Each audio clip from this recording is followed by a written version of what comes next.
when Sharika and I started, we didn't start with any one product in mind. We were just starting with the idea of, I think me and you are smart enough that we can come up with some dope stuff and not wait to retire from a 9 to 5 at like 60, at this point, 70 years old.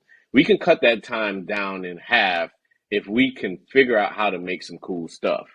And from there, it was a matter of like, okay, well, what are pain points that, people have in their everyday lives? And it reminded me, to Sharika's point, of a friend of mine who had a girlfriend at the time and did the right thing and, put on protection. And during the course of that, it slipped off.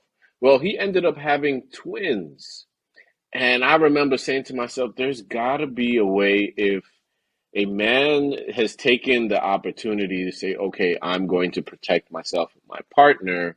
There's got to be a way to make sure that it works. You know what I'm saying? Hmm. And that's really how we came to like, okay, well, we know as a team we're going to be able to make anything, right? You give us enough money, we will be Elon to Mars, okay?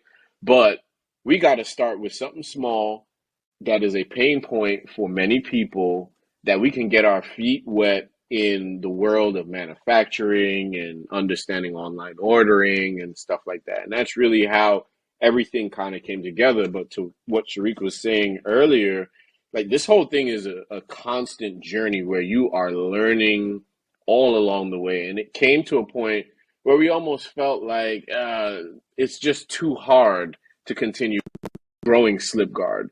But what really was happening is we were just learning at such a crazy rate. It felt like we weren't getting anywhere. But we were then able to apply all of the things, or all of the times we felt like we failed at something with Slipguard, we were able to then apply it to Tote. And Tote really just took off. And then as Tote took off and we learned from that, we pour that back into Slipguard, right? So it's like this constant learning journey. And I think most people that either are entrepreneurs today or have not started the journey, a lot of them don't understand that it's not a trendy curve, right? You don't start your journey here and it's kind of like a triangle that continues going up. No, it's a curve that kind of starts a little up here where you have all the hype and you're like, oh my gosh, this is going to be great. And as you realize how hard it is, that curve kind of goes down because you feel like you're not doing well, but it's because you're learning so much. And then as you start to bottom out, you're like, this is so much stress. I'm not getting out what I'm putting in. And if you can handle that journey and the stress and the emotions behind that and keep putting one foot in front of the other, all of a sudden it becomes a hockey puck where boom, all the success seems like it's coming overnight, but it's because you were able to make it through that bottom out journey.